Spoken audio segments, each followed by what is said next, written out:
Hello, ladies and gentlemen. Welcome to another thing where I talk about things. Today, I am in a suit because we are going to have a very serious lesson. The suit is for special occasions, like when I talked about copyright, or when we did a Pokemon episode. Very serious, that one. No, okay. But seriously, though, this is actually a follow-up to last week's episode when I discussed gender ambiguity and the concept of behavioral models and some of the problems that we have with identifying people who are ambiguously gendered today. I got some emails, and actually none of them were angry. They were mainly... the worst ones were perhaps disappointed. Those were the worst. I had some that were just concerned, and a couple that tried to bring me over to the side of the... shall we say... the philosophy camp. Last week, I talked about there are different camps when you talk about gender ambiguity and making models, and I said that one was kind of in the cognitive camp of psychology, and the other was on physiology, and really I should probably explain differently. There are philosophers and there are biologists, and they don't agree. That's probably a better way of thinking about it, because the cognitive camp, it's not really cognitive psychology anymore. And when I started to think about that, about the distinctions and things like that, I also got an email. One person asked me, they said, you were talking about the physiology, and, like people are born with ambiguous genitals, and, that's a thing, but what about people who are born and they just feel, like they feel like a woman, but they're a man, or vice versa? Isn't that a thing? And I was lumping it together with physiology because... it probably is all physiology when you get right down to it. Like I said, at the very end of the video, I explained that probably a good hypothesis for why this even occurs as a phenomenon is that during prenatal development, when your brain is developing, you wind up with cross-hormone exposure, which causes your brain to develop in a way that you would expect a female brain to develop. Now, there's no proof for this hypothesis yet, but it's a promising hypothesis. And I will say this, is that we've done studies, and with lab mice, we can produce mice that are gay, for example. This has been done. So it's not really a question as to whether or not biology can produce gay mice or mice that are ambiguous of gender. The question is really, how does it arise in humans, and what are the chemicals involved? What's the physiological process? So when you get right down to it, when you're talking about people who are, they call it gender dysphoria, but I'm going to get into this. I'm going to explain...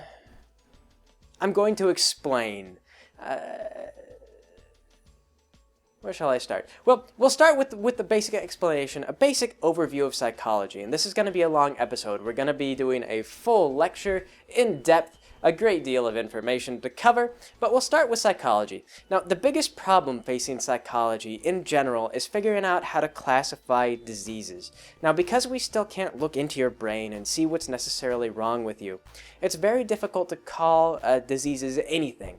For example, take schizophrenia. Right now, in the current era, we don't really understand schizophrenia either. There's a lot of mental diseases and there's a lot of developmental disorders that we just don't get. We don't know why they occur, and schizophrenia is one of them. Now, the problem with schizophrenia is that there's actually a lot of different symptoms associated with the disease. For example, there's positive symptoms and there's negative symptoms. Positive symptoms are things like if you have illusions, you can hear people from your sink and they're telling you to let them out of the sink. That would be an example of a positive symptom of schizophrenia. A negative symptom of schizophrenia is something like what they call word salads, and that's when a person finds it difficult to put together sentences that make any sense. I remember listening to an interview by a man who had schizophrenia, degenerative schizophrenia, and he would say things like, "Oh, it all depends on how you roll the golf ball. You just have to toss a salad," and it was a sentence that it had correct words in it, but it didn't make any sense. And the man with schizophrenia felt that he was making a sentence that made sense, but no one could understand what it was. So that was degenerative, and then, like I say, if you could hear voices, that would be a positive symptom. And actually, degenerative schizophrenia, people tend not to recover from, but positive examples of schizophrenia, sometimes people grow out of it. Like when they get into their 40s, they may not have it anymore. And they're trying to figure out why that is. They think that maybe as you get older, as your brain kind of wears down, it stops producing something that's causing the hallucinations.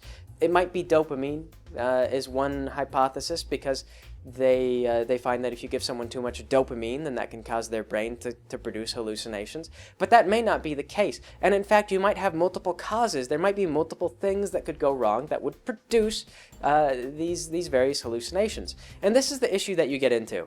Is when we talk about like the cause for homosexuality or the cause for this or that, cross-hormone exposure might be a good theory. It might be a good hypothesis. It might be a reason why people develop these particular things, this particular way. But it might not be the only reason. There might be other reasons why it occurs. And so physiology, this is what physiology is currently trying to look at and currently trying to figure out. They're trying to figure out what hormones are causing people to develop in this way and to come out differently than what you expect. But psychology has not always been about physiology. This is actually a very recent development. And when our parents were kids, I mean, they still really didn't have drugs that could treat people. You were lucky to get lithium, which they still use as treatment today, in fact. You can still find it at the pharmacy, but lithium was like cutting edge back in its time. And we have many more treatment options than we used to. And like I say, lithium is old, but we've come a great deal further than we used to. So where we get our models for identifying and diagnosing people is from a book called the Diagnostic and Statistical Manual for Mental Health. That's the DSM, and the DSM goes through different editions. Every so often they get together and they discuss what have we discovered in psychology in recent years, and they update the DSM and they decide whether or not that certain diseases should be in there. And for example, homosexuality, it was previously believed that it was caused by something that people were doing. Like they thought that you went along through life and then one day, you know, you did something, you would stumble into somebody, or one day you would see a penis. And this is going to come up. We're going to talk about Freudian psychology, and penises would lead to many things. Penises are terrible. If Freud was right, a penis would be like the most dangerous thing in the world, because a penis could cause all kinds of horrible mental illnesses.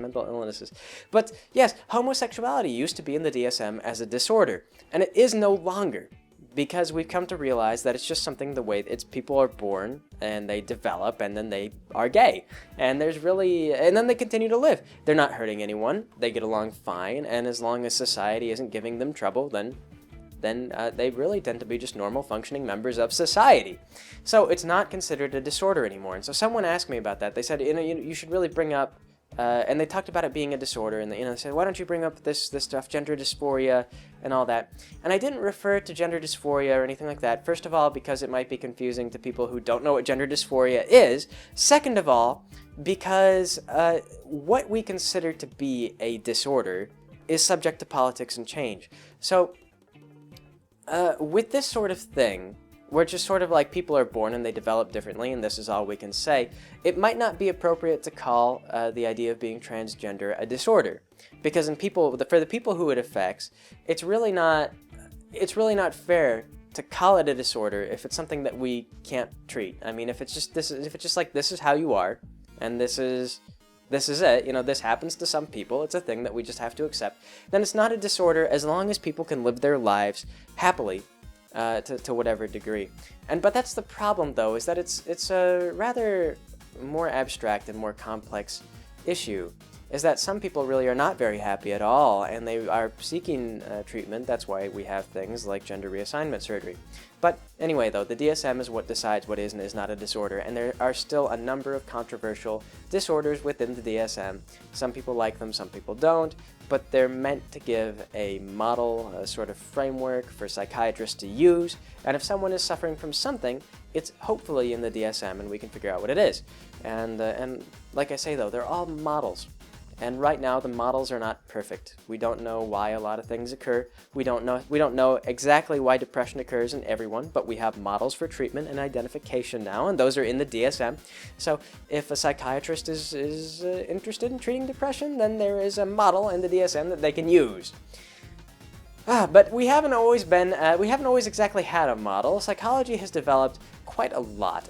There have been a number of different followings that have sprung up over the years. And so I'm just going to briefly kind of touch on some of them and then get into some of the ones that were more influential. Some of them are really very fascinating. There's a long history of just fraud and life-threatening misdiagnosis in psychology. So that's the first thing that you guys need to be aware of, is that the psychology of the past is not in the past. It's still present. It's still with us today. It's still a part of our vernacular. It's still a part of how we view people and how we diagnose people sometimes. So don't think that it's irrelevant. But anyway, going way back, some of the earliest psychology movements, psychology has always been limited by the fact that it's very difficult to understand why people do the things that they do. But there have been a couple of different camps. One of them was humanism. Humanism is sort of an interesting one. This was actually founded back more in the principles of religion and Christianity. The assumption was that God created us all in his own image, and he created us with the intention to follow his rules and be good people and things like that. And it's a very hopeful, it's a very optimistic sort of thing, but it doesn't explain congressmen. Ha, I joke on congressmen. Yes. Anyway. So anyway, though, yes, congressman, right. It's very optimistic, but obviously it kind of has some flaws in the fact that how do you explain a number of things like sociopathy, stuff like that, people doing wrong behaviors, and that just don't comply with this idea that everyone wants to be naturally good, that everyone wants to follow the letter of God. And that was the big problem that they had, is they kind of tried to explain that if you were bad, you were trying to be good in a different way, and it was just it just kind of didn't work out. But the truth was that this humanism just kind of didn't pan out, and so they left it behind. Behavioralism was another one that I talked about, where they believed that if you could observe people, then you could figure out what it was that they were thinking, why they did things. And this assumed that everyone had kind of a rational cause for their behavior. This was to say that if you watched a guy and he picked up a ball and he moved it to somewhere else, then there was a reason why he picked up that ball and he moved it to somewhere else. And there was a logic train in his head that caused him to go over to this ball, pick it up, and then take it somewhere else and set it down. And it may have just been that the man really kind of didn't like the ball over there, but if you observed him long enough, then you could eventually figure out the pattern, and you would see that there was some reason, if you could ask him, that he would tell you he moved the ball for such and such a reason. But the problem with this was that it was almost impossible to actually study people this way. Like I told the joke last week, one behavioralist sleeps with another behavioralist, then afterward one turns to the other and says, "That was great for you, was it good for me?" Because the problem is that when you watch people, they change their behaviors. And this is a huge problem for studying people in psychology even today. Because we do things, and the professor that taught me psychology, he has a story. And I like this because it really illustrates the biggest problem with letting people kind of be aware that they're part of a psychological study, is that he was doing a test, and he had a guy go through some things, and I can't remember what the test was. I wish I could remember, because this professor was very good. He was a great orator and had a lot of really great stories. But basically, it was some kind of thing. He was trying to get people to do something. It was like let's imagine that it was sort of a Pavlov or an operant conditioning experiment. It wasn't something quite so simple, but let's assume that that's what it was. Like he had people go and they would take a slip of paper. They would take a ball and they would move it to another side of the ball, and he would give them birdseed.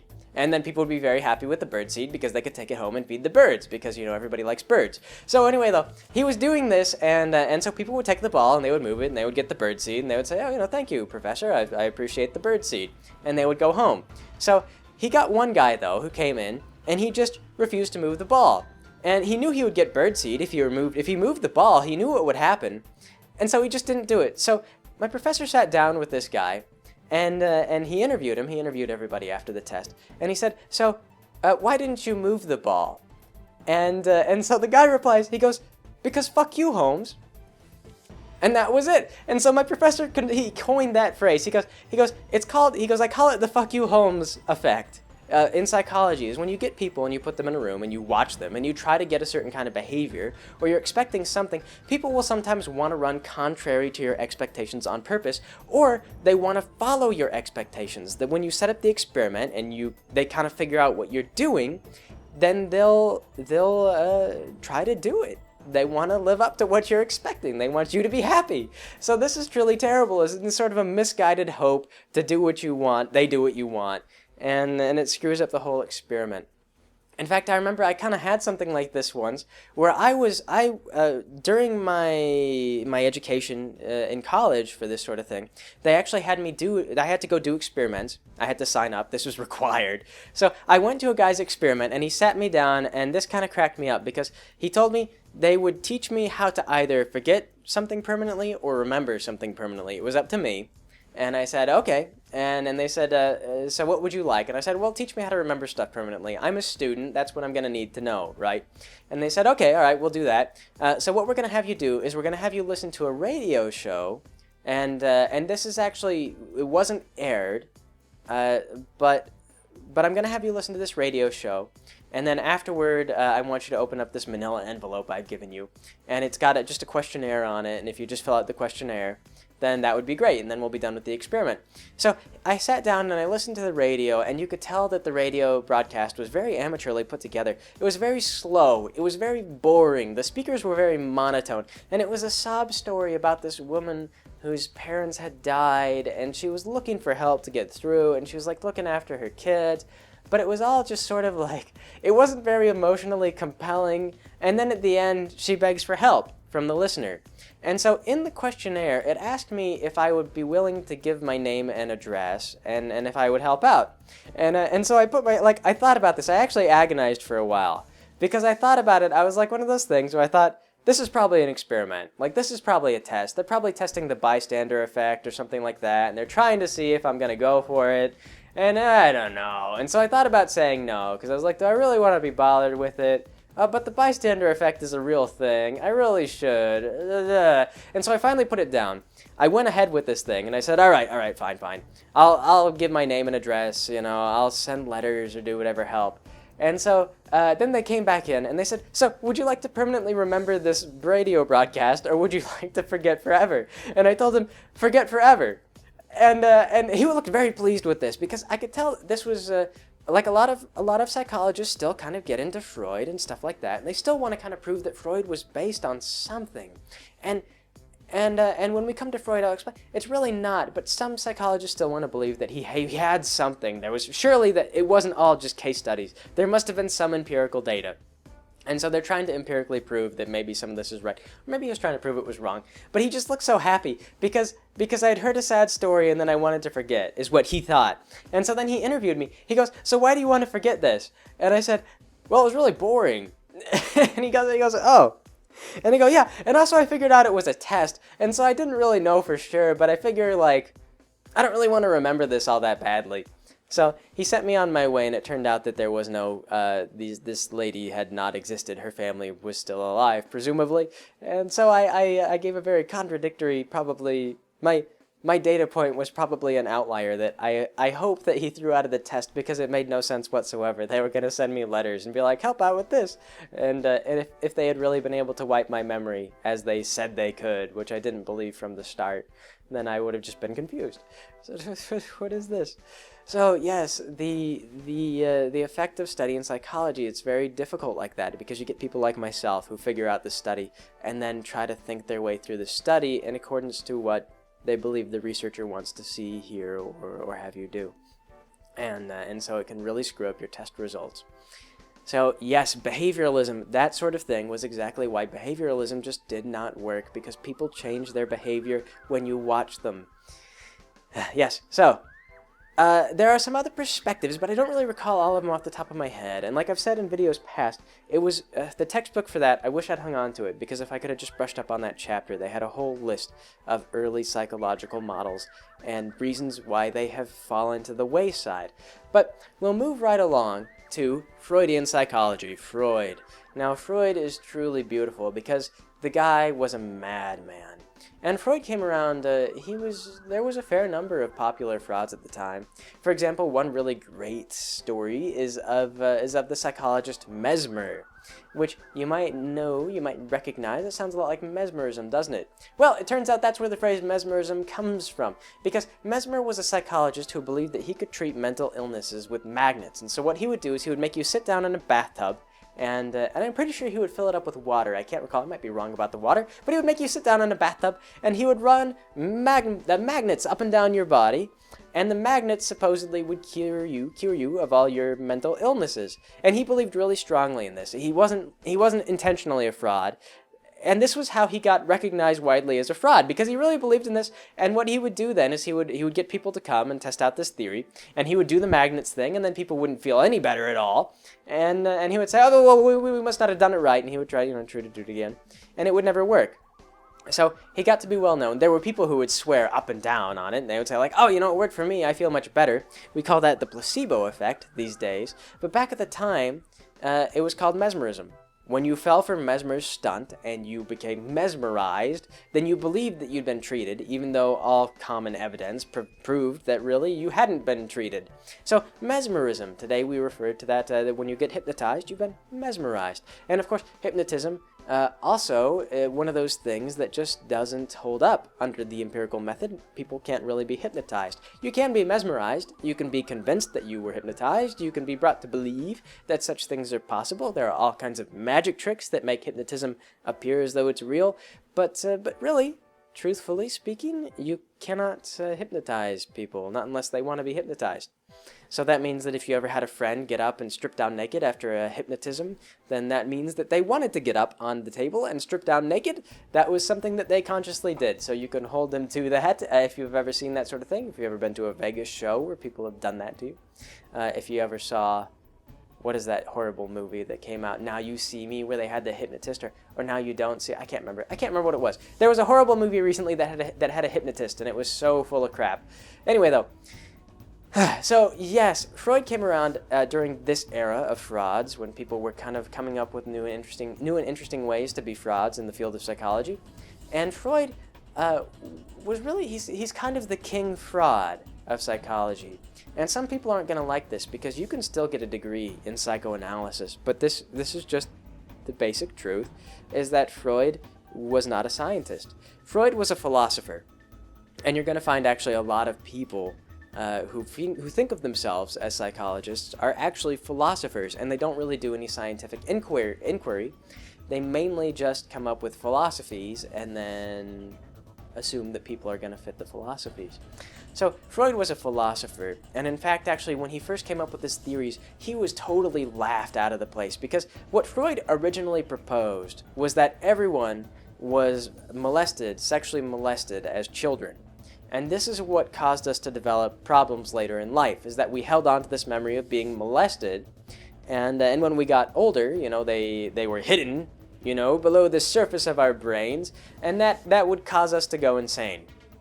So, but everyone laughed him out of the place, because, if parents were molesting their kids, if all parents were molesting their kids, and this is what he proposed originally, that everyone was molesting their kids, then, parents would remember.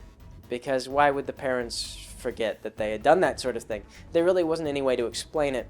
So what Freud then, he altered his whole behavioral model to explain that people fantasized about it secretly, and then kind of repressed the fantasy so that you don't remember having the fantasy.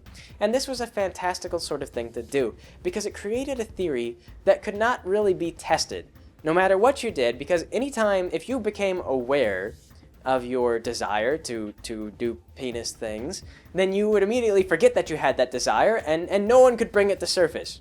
So it was just one of those things. It was a theory that just could not be tested. It was phenomenally ingenious in this way. It was like Bigfoot. You couldn't prove it wrong, because you can't prove a negative. You can't prove there's no Bigfoot just because there's no evidence that there's no, just because there's no evidence of Bigfoot doesn't mean that Bigfoot doesn't live somewhere. Same way it went with Freud. Was just because there was no evidence that you want to penis things doesn't mean that that desiring to penis things doesn't happen if you suppress them and then keep it a secret from yourself. And this was really kind of the basis for almost all of Freud's theory, really, was the penis. If you were a woman, you had envy of penises. You wanted to have a penis because Freud believed that you were an incomplete man. We now know, thanks to biology, it's actually backwards. Men start off as female, and we develop into men after we're exposed to enough testosterone. So, yes, actually, so it's rather the opposite. Men are sort of like, I guess you could still think of it if you really wanted to, but basically it's bunk. There's really no There's really no complete, incomplete. It's all just hormones and stuff like that. So anyway, though, that was what Freud believed. So if you're a woman, you had penis envy. If you were a man, you had castration anxiety. You were terrified of being castrated. It consumed your life. You were in love with your mother. You were afraid of your father. You were envious of your father's penis. Penises did this. Penises did that. Freud's whole research was based almost entirely on this sort of thing. In fact, he endangered many lives with this sort of thing, and not just in the broad sense. He quite personally endangered people throughout the course of his career. One brilliant example was a lady who had frequent nosebleeds, and Freud came to her to help treat her nosebleeds, and they couldn't figure out why she had them. She didn't appear to have any physiological reason that doctors of the time could identify. So psychology was very magical back then, in that psychology could be used to explain any number of phenomena that people couldn't explain. Because Freud's theories were so broad and so ridiculous that they really could apply to just about anything. So Freud believed that this woman's brain was somehow activating a nosebleed for attention. And what he explained is that this woman was having a nosebleed to cause a doctor to come and visit her because she wanted to have sex with doctors. See, and this was what was causing her medical condition. So, just to prove it though, Freud had another doctor, a friend of his, come in and open this woman up, and he examined her nose, her nasal cavities, and found, no evidence of anything wrong. He sewed her back up, because of course, unnecessary surgery, always a good idea. Freud was one of those people. He also very strongly advocated the use of cocaine, which as you might know, can be fatal in some people. Freud killed a couple of his friends this way. Freud used cocaine. Never hurt him any. But cocaine is one of those things where some people can abuse it and get away with it. Other people take it one time and they die. Because cocaine is a local anesthetic. What that means is that it can be used for eye surgery, for example. Like if we want to, it used to be used for eye surgery. If we wanted to cut open the area around your eyes, we could apply a little bit of cocaine around to the area of your eyes, and that would cause numbing sensation. It's an anesthetic. And when you snort it up your nose, it can freeze places that it goes to. It causes anesthesia. And the trouble is, if it freezes one of your major nerve networks, which happens because as you snort things, it goes to your brain. If you freeze a major nerve ending, then you die. You could freeze something like the nerves that run to your lungs, because it's just a big trunk, and then the trunk kind of branches off. So you don't want to freeze a major trunk of your nervous system, but that's what cocaine can do when you snort this stuff. So Freud recommended cocaine, and he killed a couple of his friends because they would snort cocaine, because Freud recommended they try it, and then it would freeze their nerve endings, and they died. So, yes, Freud was that kind of guy. So anyway, unnecessary surgery on this woman who had frequent nosebleeds. So they couldn't find a medical reason for her nosebleeds, as described previously. And so Freud said, so obviously it's psychological. We've eliminated all other possibilities. By the process of elimination, we have determined that only my insane theories can be correct. So he then went ahead and he did some psychotherapy, hypnotism, age regression, all that lovely stuff where he made you relive all your past molestation incidents that never actually occurred. And then he declared her cured. And this was rather a terrible thing for Freud to do, because after he left, she continued to have nosebleeds. And actually, the nosebleeds weren't like before, where they were just kind of frustrating. Most likely, they were probably caused by allergies. I mean, this is the kind of thing, like, I've known people who get this sort of thing. They just bleed, their nose just bleeds because of allergies.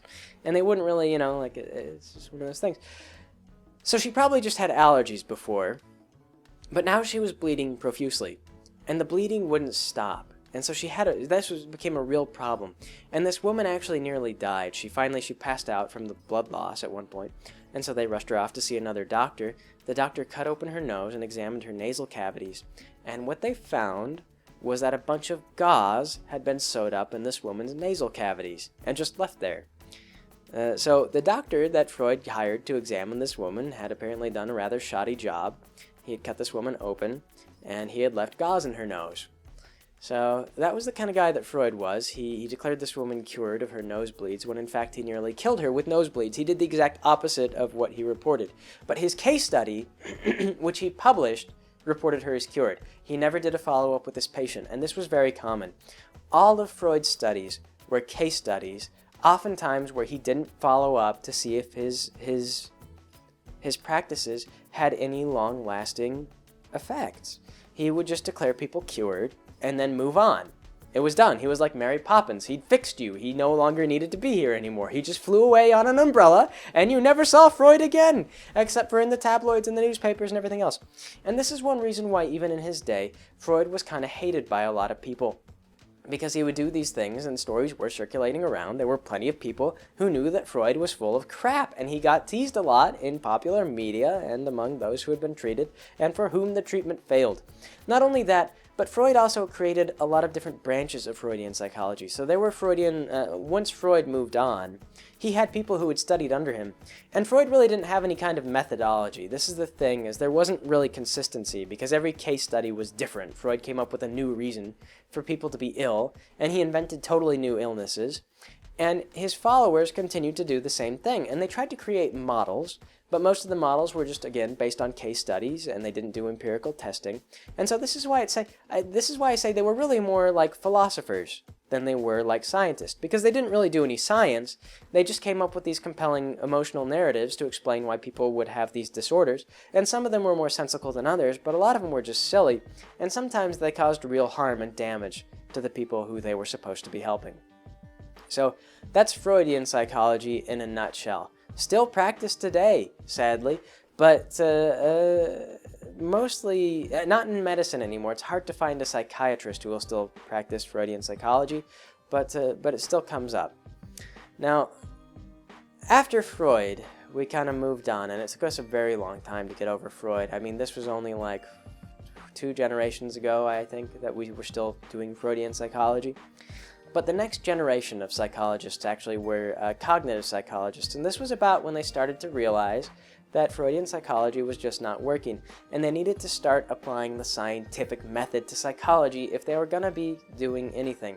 But the problem still remained with behavioralism, as I discussed earlier, is that even when you try to do empirical studies, you find that people are sometimes irrational, or they figure out what you're trying to study and they screw up the study. And so Freud was compelling for a while, and he completely did away with studies, but when we tried to go back to doing real science with psychology again, we found that it was very hard to do science in psychology. Still is hard right now to do this science. So the cognitive perspective emerged. And the cognitive perspective assumed that your behaviors are influenced by the outside world. This is stuff, it's kind of like behavioralism, but different. It's got a new twist. It assumes that you do things for rewards or for this or that, and this makes sense if you think about it. Like, if you move a ball, you get birdseed, then surely the birdseed is motivating. It's motivating you to move this ball. That means that if you have a lot of anxiety, it's not because of a chemical imbalance, it's because some kind of outside influence in your life is causing you to feel anxious all the time. This is what cognitive therapy kind of approaches the situation as. So they produced a lot of models where they assumed that outside factors were somehow influencing people. And if they could only isolate what those outside factors were for you, then they could cure you of your depression or your sadness or this or that. And they found that actually, originally when they started doing testing, they found that some of these methods for treatment did work, that people would get better if you sat down and you studied with, if you went to a psychiatrist who was a cognitive psychiatrist, and he talked to you about your problems and he figured out, what was making you sad and he talked you through it, then a fair number of people would get better. And this was really promising. It was looking like a really good sort of field to be going into. But then they started doing peer review, where people became skeptical, and people who hadn't pinned their futures on the notion that cognitive psychology was going to be the way forward, they began to ask, was it really cognitive psychology that was fixing the problem? Or was it simply that people were getting attention and that they thought that they would get better, and it was really just that they were treated at all that was making them improve? So they started comparing these people. They looked at people who went to see cognitive psychologists, and they compared them to people who had priests or family members or other people that they spoke to who would sit down and kind of talk them through problems and say it's just a passing thing. And they found that these people got better at about the same rate as people who talked to these professional psychiatrists. And this was rather grim. Still maybe not accepted by some people because it is very grim. It's kind of to imply that cognitive psychology means nothing. It has no real advantages. It does have some, because some things are influenced by outside factors. You can't say that everything is completely internal. But when it comes to major illnesses like depression, which we can treat, we find that people, you tend to have dips and valleys. And so, like, when you're very happy, you can be happy. Like, everyone kind of goes through that. You have ups and downs. Life is like that. And so, but people who are depressed, they stay in their valleys for far, far longer. 6 months, I think, is the current DSM standard. They say if you've been depressed for 6 months, it is pretty safe to bet that you might have clinical depression. Now, you might get better on your own. There's a lot of reasons why you could be depressed. Like I said, could be stress, could be genetic reasons. There are different models that explain why you might be depressed. I believe they also have stuff that involving norepinephrines now. And yes. So anyway, though, we find that cognitive psychology bumped into this problem where people who had real diseases like schizophrenia or bipolar disorder or depression were really not getting cured at any faster rate than people who were just, had friends who could talk them through situations. People who had clinical depression were just not getting better, period. It didn't matter if they got cognitive treatment or not. They stayed depressed because their problem had to do with neurotransmitters. We didn't figure this out until we really identified that neurotransmitters were even a thing, or something that had to be considered. So, as physiology has come forward, and as we've come to realize more how biology plays a role in your development, both in the way you think and the way you feel, cognitive psychology has been pushed further and further out of the picture. You can still get a degree in cognitive psychology today. In fact, it's a very easy degree to get, but it's still basically kind of a philosophy degree. And I know that some people are going to hate me for saying this, because I know that people still get this degree, and it's a very expensive degree. But it's basically it's kind of like philosophy. And what they use it more now for is life coaching. Like if you want to quit smoking, you can go see a cognitive psychologist, and they can tell you a little bit about how people form and break habits. And they can help you come up with a plan that'll help, that'll set up a system that'll break you of your habit, in theory. Unless you're one of those people who just has a real hard problem with addiction, in which case, cognitive psychology may not save your butt. And again, that's the problem with this whole discipline. So that's where we're at, is we're sort of exiting an era of bunk psychology, and we're just now drifting into a more real, a more useful sort of psychology that has potential to really help people out. Like I say, this is brand new. The physiology is still developing. We haven't figured out yet a lot of things that occur. And so through all of this, I want to say, in the last video, I talked about all this stuff, like with research methodology, and what some people really kind of glommed onto is like my friend, as I talked about my friend, who is, he's a women's studies major, and I believe he has a PhD in women's studies And would you like to know what he studied beforehand? I believe it was religious studies. So basically philosophy. My friend doesn't really have any, he doesn't know biochemistry. He didn't go through that sort of thing. I don't think he knows calculus. He doesn't know biology. He doesn't know anything about, like, you could point to muscles. He couldn't identify them. You could talk about neurotransmitters. He could look it up. Like I say, my friend is a smart guy, but he was always a philosophy major. And as he went into this women's studies thing, he continued to be a philosophy major, because it's really more philosophy than it is science. Because these treatments, they tend not to be focused so much on the scientific method. So that was really what I was trying to get at, is that my friend is creating a case study. And my issue is really not that he is claiming to be transgender. And I know some of you guys, you told me to use the pronouns and whatnot, but it gets confusing. So, just for the sake of clarity, I could call him a she. From this point forward, if you guys want, it's a she, he. It doesn't really matter. It's not important to the real debate at hand, which is whether or not what he's doing is even a good idea. I got some people telling me that I should be supportive of what my friend is doing in the first place, and I've got to say that what my friend is doing is he's trying to prove that his philosophy is correct, and that the biological perspective, which is actually moving closer towards understanding and being able to explain gender ambiguity, he's trying to befuddle that. He's trying to confound it and make it harder to do because he's invested thousands of dollars into this education that relies on his philosophy being true. So when you guys are telling me to support my friend, I mean, I know that what you think you're doing is you're telling me to support him being transgendered, but he's really trying to, I mean, if I really support him, because of what he's trying to represent and what he's trying to be and the model that he's trying to fit, it's not just, you can't support, for this person's particular case, you cannot support him and also really support the advancement of this kind of research at the same time, because that's not what he's about.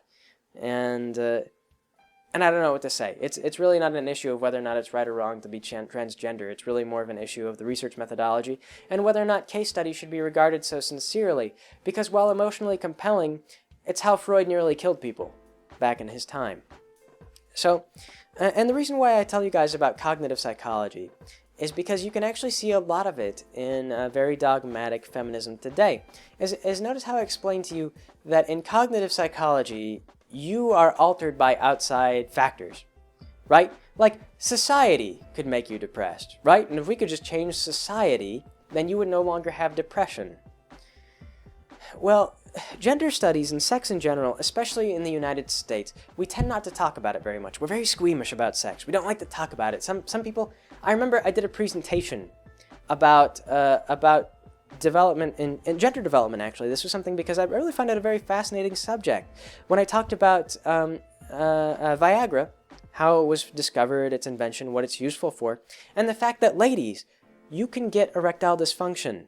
This is a real thing. We can actually test it. I can't remember, I think they call it I can't remember what they call it now, but there's actually a little device we can insert it into. We're all adults. We can insert it into the vagina, and it can measure blood flow through the vagina. And actually, women, like I said, men develop from the female. Like you start off as a female, and then you develop into a man. Well, the clitoris actually extends backwards into your body, and it branches, and it goes on either side of the vagina, the interior of your vagina, and that is essentially a penis. Believe it or not, you actually have a penis. It's just that it's internal. So, shocking as that may be to some of you, it's probably more shocking to realize that actually some women suffer from erectile dysfunction and have no idea. And so for those women, sex may be, in fact, less satisfying. You may not get what all the fuss is about because you cannot achieve an erection. And you don't know that. And other women who maybe enjoy sex quite a lot, you might be achieving an erection just fine. For men, we notice it's very obvious when you can't have an erection, so they take Viagra. So with women, though, it's almost impossible to detect because unless we get a device and we put it inside of you and we measure blood flow at a time when you are aroused, which we can only really rely on you to tell us when you are for most cases, with exclusion of a few subtle clues, it's just very difficult to detect. And like I say, a lot of women probably suffer from this and just don't realize. I don't remember where I was going with this. Oh yes, that's right, squeamish about sex. So yes, anyway, so I did a report on this and I talked about Viagra and how because the male and female gender aren't so different, it turns out that some things that affect men, and we don't think they affect women, may in fact affect women more profoundly than we realize.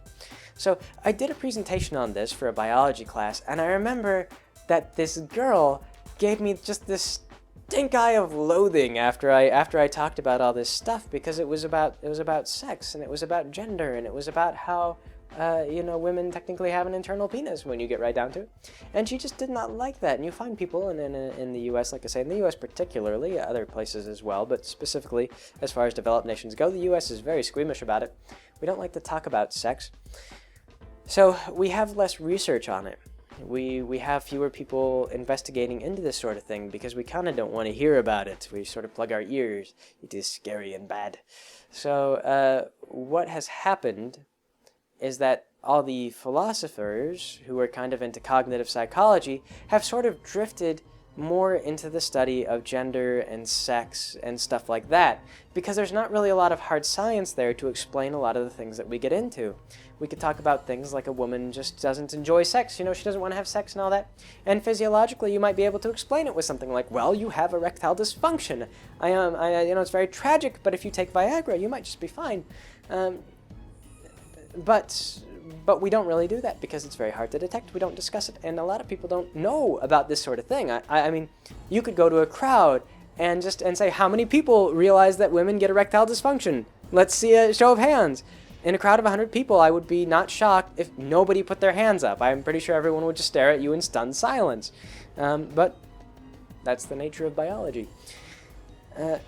So cognitive therapists have kind of drifted into the study of sex and gender development and how you become gay or how you become transgender and whatnot. And so their perspective continues to pervade that line of psychology, where they will go on and try to explain that people become transgendered because society pressures them to be transgendered, or people become male because society pressures them to be male, or because society pressures them to be female, or vice versa, or whatever. It's cognitive psychology. It's a form of psychology that's being marginalized, and it's finding new roots in this field that people are kind of becoming squeamish about.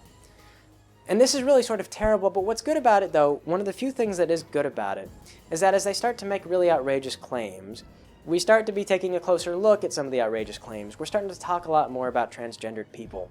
And people are starting to say to themselves, like, is society really causing transgender to occur? And for some cases, some of you actually, I got some emails and some comments. People were relieved. They were like, "Oh, thank goodness! You know, I knew that some of these transgendered people were completely making up this disease, and they don't have it." And I've got to stop you there. I was too neutral. I have got to point out that transgender is really, it's a thing. Like I say, we can produce gay rats.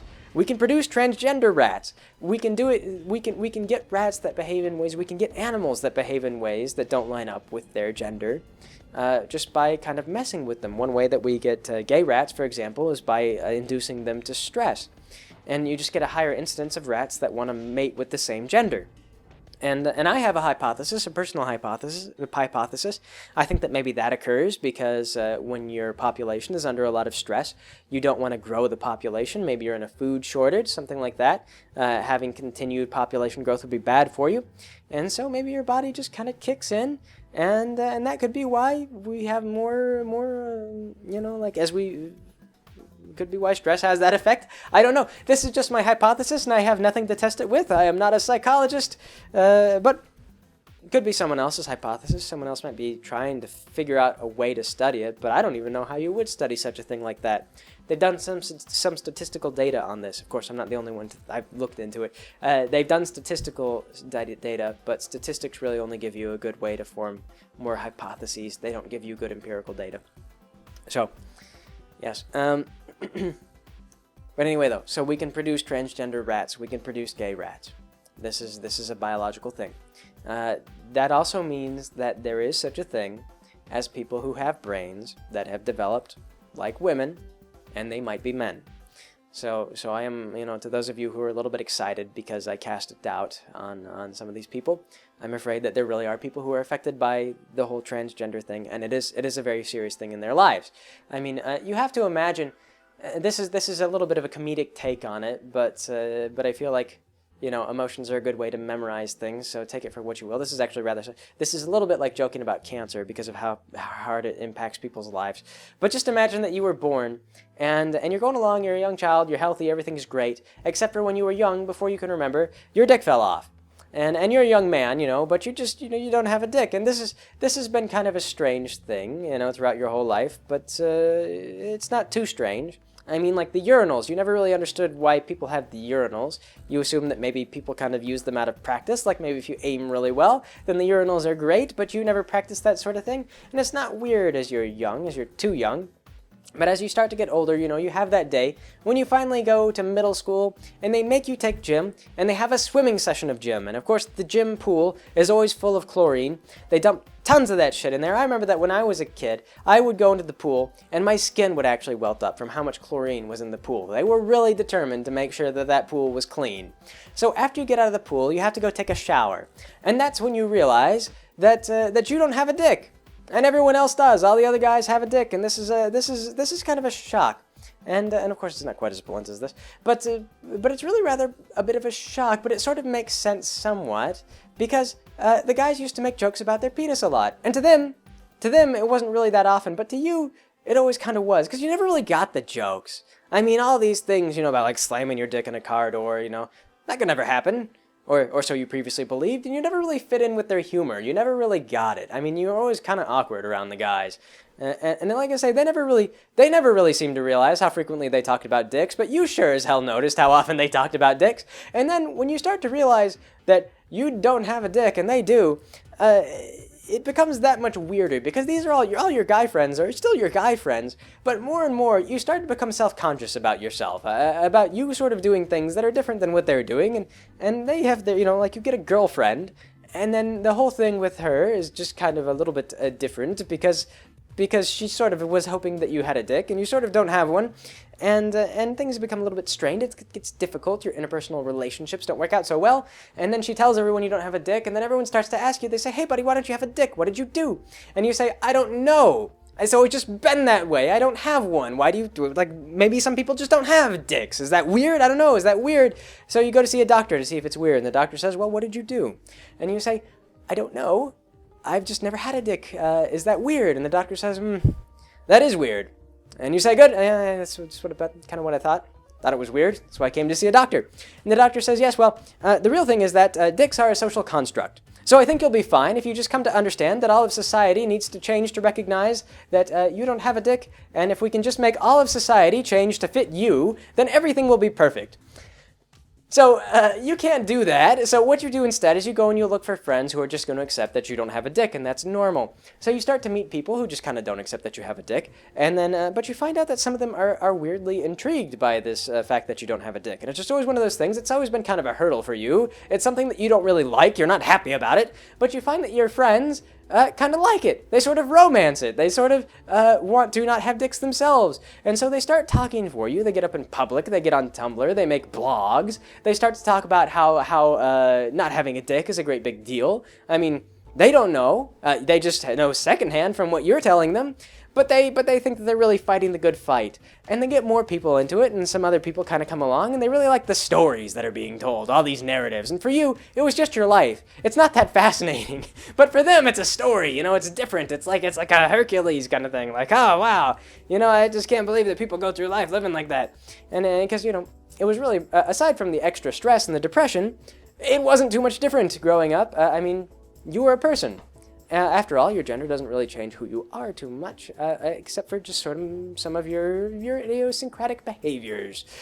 So, yes, that gets a little bit strange. And then some of your friends, it turns out, want to be just like you because of all the romance surrounding this sort of thing, and they start to cut off their dicks, and then they get up there and they start telling everyone, "I cut off my dick, and it's been a very difficult struggle, and I've had an impossible time. Let me just tell you all about not having a dick." And they start to represent you kind of through themselves, and you begin to realize that they're drawing all this attention to themselves, and they're really not drawing attention to you. And this is kind of where we're at today with the whole transgender thing, is that transgender is a real thing. What this really is. Oh, wait, that's right, the conclusion. So finally, though, you get sick of your friends, you go find another doctor, science has advanced a little bit further, and they explain to you you were a girl the whole time, of course.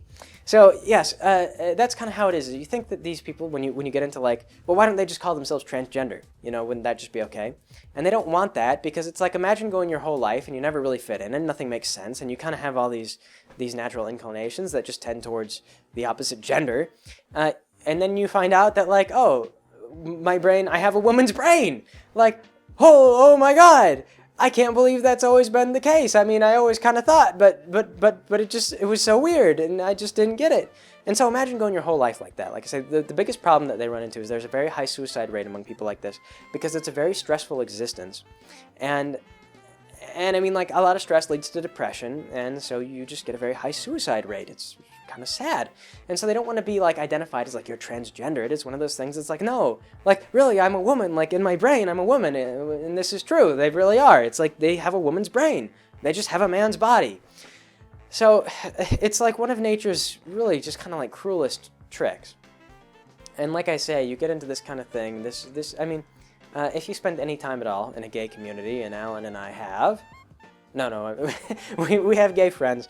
We've been to the gay bar and all that. You find that there are gay men who are really effeminate and gay men who aren't, and that's one of those things I think that might arise as a result of, like I say, if you get cross hormone exposure as your brain is developing, it would make sense that some gay men are really very effeminate. Because maybe they were exposed to female hormones for a little bit longer and their brains developed differently. And it's one of those things that's like there's no all or none. I mean, it just depends on when your brain development was affected. It's not like you're 100% woman, and there's nothing more to say about it, but gender is all about gradients. And so when people say, like, I feel like a woman in a man's body, it doesn't mean that, like, I am 100% a woman in my brain, and I have 100% a man's body. It really is just that, like, their brain development was affected. And it's hard to say how it was affected or how profoundly it was affected. They could just be in a really awkward in-between state. So it varies from person to person, very hard to pin down, very difficult, and even when you speak to someone who knows what they're talking about, you really only find that there's not as much hope as you wish there would be. And this is the challenge with the whole transgender thing. And this is why I also get really kind of irritated with my friend who's more into it from a philosophical standpoint, because he's really not looking at this. He's not acknowledging that there is a real problem and there are real people who go through their lives in this very stressful sort of situation. He's trying to pretend that these people don't exist and that it's all just a big societal thing, because that's kind of what cognitive psychology wants you to believe, and cognitive psychology is evaporating. So if they don't cling to something, they'll have nothing. So the issue is not really that my friend is claiming to be transgendered. I don't care. If he wants to say he's a woman, like, I haven't argued with him whether or not he's a girl. I don't care. What I really care about is the way that he's representing it, and the way that he's going about it, and the fact that he's trying to tout himself as a case study that proves a rule, because he's not.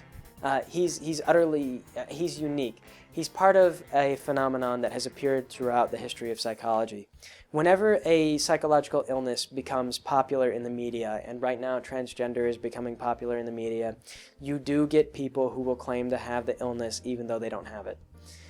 This is just a really sad truth about psychology. So those of you who are seeing people online who are claiming to be transgender even though they really just don't seem to fit it, it's not necessarily false. You can't tell just by looking at someone. I mean, it's like one of those things, like someone asked me, like, do you know your friend doesn't have... And I don't know, because I don't know his brain, and he doesn't even know his own brain. No one can really look at his brain and say that, oh yeah, you're transgendered, or no, you're not transgendered. So he could be. He could just be using all the cognitive rhetoric as an excuse to get the gender reassignment without confronting whether or not he's biologically different from people. This is true. Like I say, I don't think it's the case, because he's a dogmatic feminist, and he used to have a girlfriend, but his girlfriend is transgendered now, and so he became transgendered, and like another of our friends who also got a women's studies degree, she became transgendered, and so it's sort of like I get the feeling that my friend and his girlfriend and this other person, they're all part of the same social group. I really didn't run with them quite as much. I went to high school with them and hung out with them fairly often back in the day, but not so much anymore. But anyway, though, it feels like more like they've kind of it's become sort of a vogue to be transgender, and so some people are doing it, and it's not the reality. And the trouble with that is, like I say, you can't let those people, you can't let them direct your perception of the issue, because their narratives may be compelling. And in fact, my friend is going through a lot of trouble as he tries to transition into a woman. He's actually done it piecewise. I remember talking to him before he really started calling himself a woman. He was having, like, he was letting his girlfriend wear a strap-on, and he would have, like, she would have anal sex with him. She would assume the male position, and so that was kind of part of his justification for, like, well, you know, I really liked anal sex. And then it was one of those things, is like, well, buddy, you are not the first man in history to to kind of get into this sort of thing. Not to, you know, everybody's different, but if you really find out, there's lots of guys that they call it pegging. It doesn't mean you're transgendered. But like I say, he sort of did it piecewise, and he and his girlfriend eventually broke up. And like I say, this is why I have to kind of talk about the genders as they are rather than the genders as they would like to be, because when I start talking about like, oh yeah, my like this girl had a boyfriend, but they were all the opposite genders. The genders are all flipped around. So when I start talking about multiple people, it just gets to be confusing to be talking about. So in person he can be a she, and I don't care. I'll refer to him as a she. But for the sake of a video where I'm trying to explain to strangers the whole situation with this guy, it's conflicting. So anyway, that's the case. And like I say, there have been examples of other things that have fallen into vogue. Multiple personality syndrome is a really good one. Multiple personality syndrome was a Freudian thing. It's actually since been removed from the DSM. That's no longer a disease. We found that multiple personality disorder became very popular. It appeared in movies. It was looked at as a kind of a fascinating subject, and then it turned out that it really kind of wasn't real. But a lot of people, kind of wanted to have it because it was like a way to spice up your life. You say like, oh, I can be a douchebag and just say that I have a disease, huh? So people would do that, as they would say like, oh, I've got this. That's my douchebag personality. My other personality is a really nice guy. I've got a disease. You can't say I'm a douchebag because that's my disorder. My disorder, douchebag disease. It was more common in people who had schizophrenia. And what that was, though, is that was a lot of times psychologists were kind of promoting the idea that they had multiple personalities because they would have delusions in the first place. But you would find out that when you talk to people who genuinely believed, who had degenerative schizophrenia, for example, who genuinely believed that they had multiple personalities, their personalities, unless they were very compelling actors, their personalities were all pretty much the same. There was no real division between these people.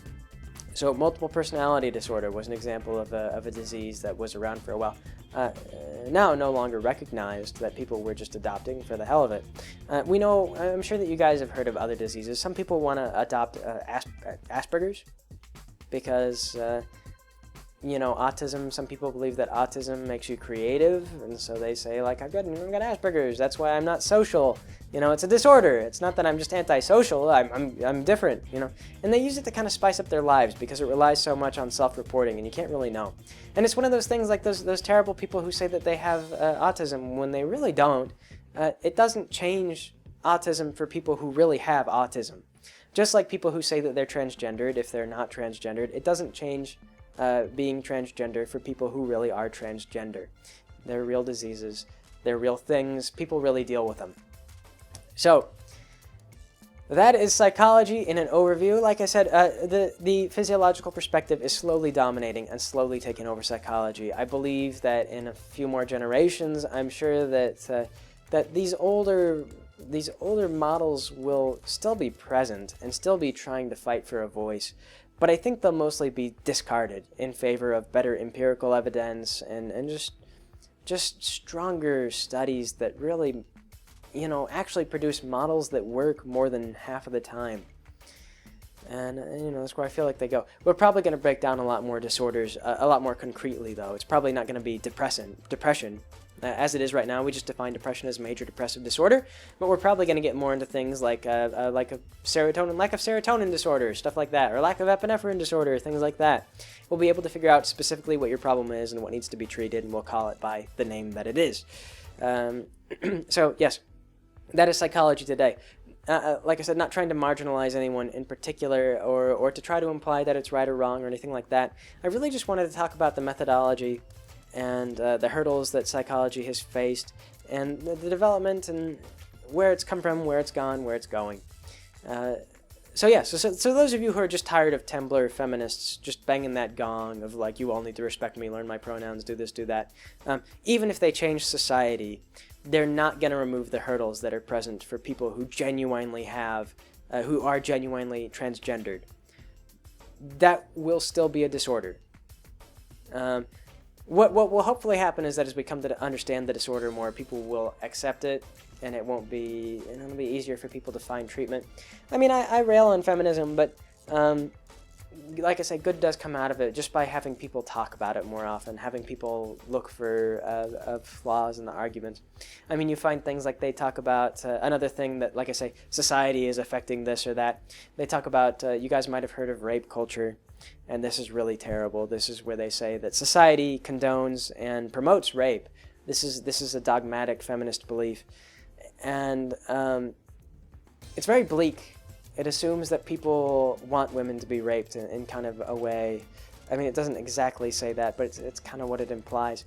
And they go into things and they say, oh, that like there's evidence of it in the fact that women sometimes have a lot of difficulty getting access to rape kits and things like that. They have a hard time getting medical treatment. There's not a lot of skilled professionals that handle this sort of thing. And I think this, once again, has more to do with our squeamishness about sex, is we just don't like to talk about it. We don't want to bring up the subject that this happens in society. You know, when it happens to people, it's not that people don't want to believe that it, I mean, we all know it happens. Nobody condones it. Nobody wants it to happen.